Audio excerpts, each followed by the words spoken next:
100,000.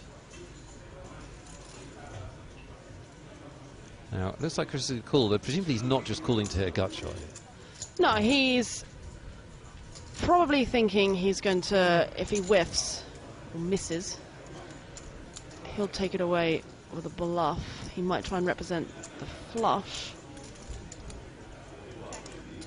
Sam will check. Now, does Chris pull the trigger here? No, he checks it back. Trouble is, if Chris was going to try and take it away, he would have to fire 2 streets. It looks like Sam has a weak ace that he's trying to pot control. Sam Razavi will check, and Chris Dowling knows that he'll have to bluff to win here. Just don't think any bet that he fires will work. Well, how about 165,000? Sam with the decision.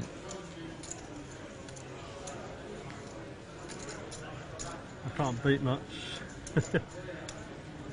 Much other than Queen 10 or Jack 10. You wouldn't thinly bet the king on the end. If he doesn't stop calling people's cards, Liv, it's the second time he's done it. You check back the flush, so I've value bet the ace, and you're getting a teaser on the river. Yeah, Sam did correctly call his opponent's cards once again. Will he let himself be bluffed? No, he throws it over the line. As you can see that his ace is good, and Razavi will take down another one. Been pretty tough to win a pot from him this tournament. It's just such a good bet on the river. It's a stank of value. It's not good enough. Some very solid analysis there by Sam. It's really nice to hear a good player's thought processes during a hand. Fascinating stuff. Sam Razavi on the money again. Barely put a foot wrong in this tournament so far. 2 hands later, and David O'Connor with just under 800,000 in the big blind. Called a raise from Martin Mulso, who was second in chips on the button. Mulso with position, bluffs the flop. David O'Connor has the easy call, having flop top pair. 2 of spades did nothing to slow Mulso down, and he would fire the second barrel on the turn. David O'Connor is a believer. Folds the best hand, and Mulso continuing his aggressive play from yesterday. Close. Pretty close. David O'Connor annoyed at laying down the best hand, and that leaves him with 650,000. Mulso solid in 3rd place. And you're quite impressed with Mulso's play so far. It's been aggressive. Yes, I have. From what I've seen in previous episodes, he's really good at recognizing places to apply pressure. Ooh, and we have an interesting situation here. Jagasic has opened under the gun with Jack 10 offsuit. And we have David O'Connor a couple of spots behind him with pocket aces. Well, David O'Connor has re-raised here. That can't be bad. Maybe a thought of slow playing, but wow, Chris Dowling has queens. This is trouble for Chris. What was it, 121? Got a raise and a re-raise in front of him. Very unfortunate for Chris Dowling to run into a spot like this at the final table. He has 4-bet it to 250,000. Which plan? $1 million. $1 Dollars. million. At the start of the hand. Okay. All in. Call. And a quick all-in and call. You got aces? You got aces? Yeah. And he does have aces. Really unlucky for Chris. It's a cooler at our final table, and that man David O'Connor is on the right end of it. Of course, still a 20% chance that his aces get cracked, and that's a good flop for him. Huge pot this for both of them, $1.5 million in it.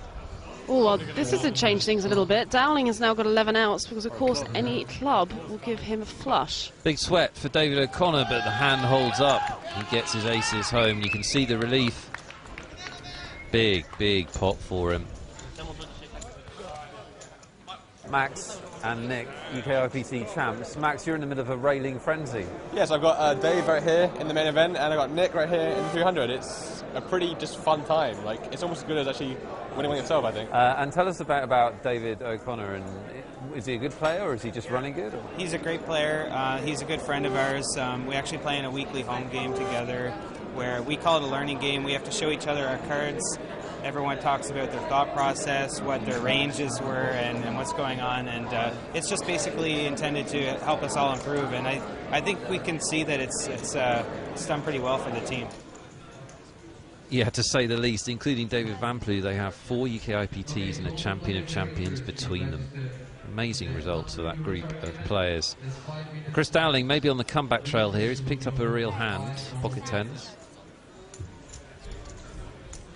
Starts the hand with 400,000, which is about 14 big blinds. And oh, he's run into jacks. Oh, poor Chris. This is just torturous for him. He's just getting cooler after cooler.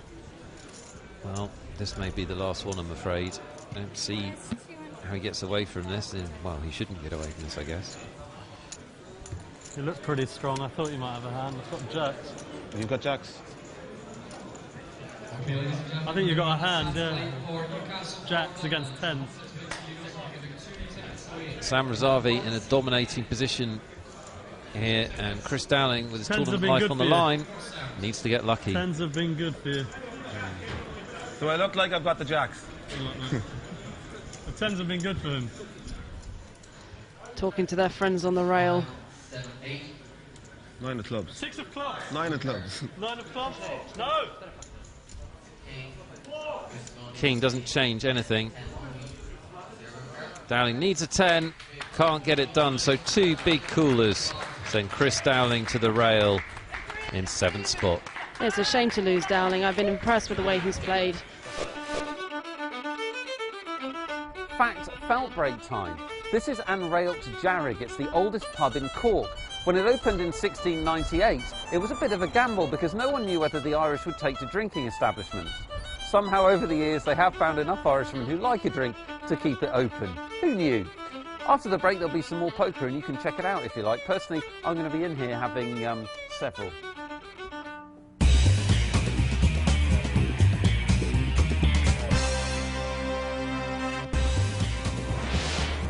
Welcome back to the final table in Cork, and we're at crunch time with just 6 players remaining at the UKIPT. The blinds are 15,000 and 30,000, and short-stacked Adam Jagusek with 15 big blinds was forced to move in with the best hand he'd seen. And King-Queen suited would run into the queens of Jamie Flynn. A little bit of a sweat with Adam rooting for a king or a 10. Neither would arrive. And Jagusek would be out in 6th spot, good for €11,300. At the start, when I had a lot of chips, 1 million, I was trying to do something with no cards, some free betting, I don't know, opening the pot with trash, but there are good players here. One of those good players, Jamie Flynn, 2nd in chips on 2.3 million. Overall, it's been surprisingly pretty tame, and I think people are just playing their hands to their strengths. There hasn't been a lot of bluffing going on, but as far as I can tell anyway.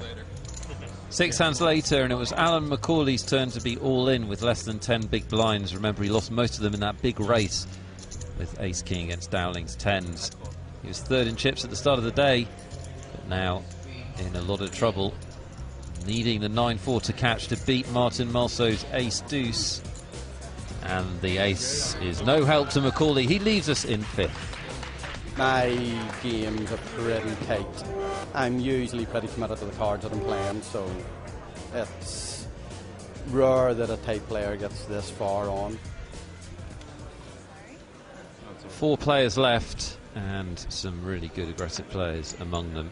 Martin Mulso's done well while we've watched him on the TV tables. He gets out of the way this time. David O'Connor folds on the button. And Sam Razavi in the blind. Once again limp. Saw him do this earlier. Yeah, we've seen him play very passively out of the small blind, even with strong hands. Wow. That just got a bit stronger. Case 3 comes out to give Razavi a set, but also Jamie Flynn a pair. Razavi checks to Jamie, who bets. What's Sam going to do? He check raises. Yeah, Sam has got his eye on all 2 million of Jamie's chips. He's going to start building the pot. And Jamie quickly calls. We'll see a turn card. And it gives a flush draw to Jamie Flynn. Oh, this is very exciting card.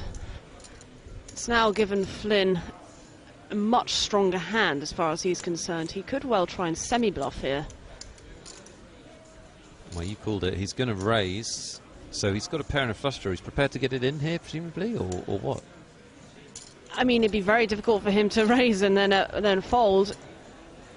Sam, depending on how much Jamie's got behind, Sam should shove here. His opponent's shown so much aggression. Well, Sam catches a full house on the river. All in. Yeah, I see. If Sam had shoved there over Jamie's raise, I think he would have gotten all his chips. But now, Jamie can't ever call. Pocket trace. Must be. Martin also calls the hand. He's all over this one. Do you really have air? I think Sam actually missed out on some value there. If he had shoved turn, then he probably would have gotten called, because there are so many cards out there on the river that either beat him because there's 2 flush draws out there, or just kill his action. Well, we've been watching Sam Razavi for the best part of 2 days. He's won a decent-sized pot there, but perhaps the first misstep we've seen. Blinds are now 20,000, 40,000 with 4 players left. And Martin Mulso picks up King-Queen. More than good enough four-handed.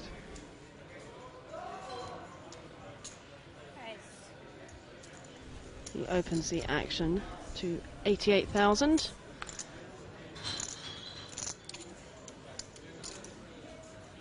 Action folded round to Jamie Flynn on the big blind. He's going to defend here. And, well, I was going to say he goes into the lead because I saw the 9, but actually it's a flip because Martin Mulso flops the flush draw on 2 overs. Yeah, that's about as actiony board as you could create. You almost think it's made for TV. So Jamie checks. Yeah. Martin Mulso bets, and he gets a call. Oh, and he hits his overcard. Well, what's Jamie's plan here? He's check called the flop. It's going to be very hard for him against Martin in particular, who we know is capable of piling on the aggression and double or maybe even triple barreling. It'd be very hard for him to fold to another bet. This is why it's so hard to play against aggressive players, isn't it? Knowing when they've got it and when they haven't. Exactly. As long as they balance their aggression between the times when they have it and when they don't, then it's tricky. It's very, very tricky. Well, Jamie's called the turn. 10 of hearts on the river. This might enable Jamie to get away from it. Hands like Queen Jack have now got there, as well as all the kings. Even Ace 10, if he thought that Mulso was bluffing, Ace 10 could have gotten there. Martin is going to bet the river, confident he has the best hand. And how often is he bluffing here when he bets this? I think once he's been called twice, I think he's bluffing very rarely here. This is a huge amount of both of their stacks. Jamie does make the call. It's turned into a big pot, and Jamie Flynn is second best in it, I'm afraid, from his point of view.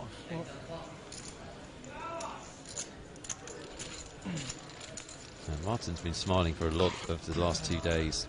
Another big one goes his way. He's up to 2.5 million, and we've got 3 big stacks, all very close. I'm just like a regular guy, you know. I like football.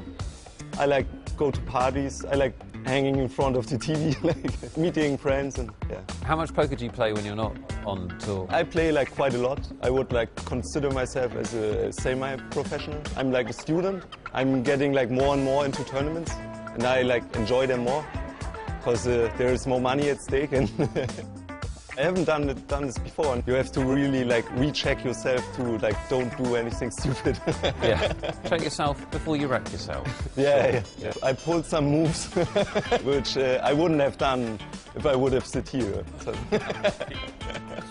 Sam, he was traveling around Germany who's in the acting group. They were like performing at my school. Really? So it's like really funny. Is he a better actor or a poker player?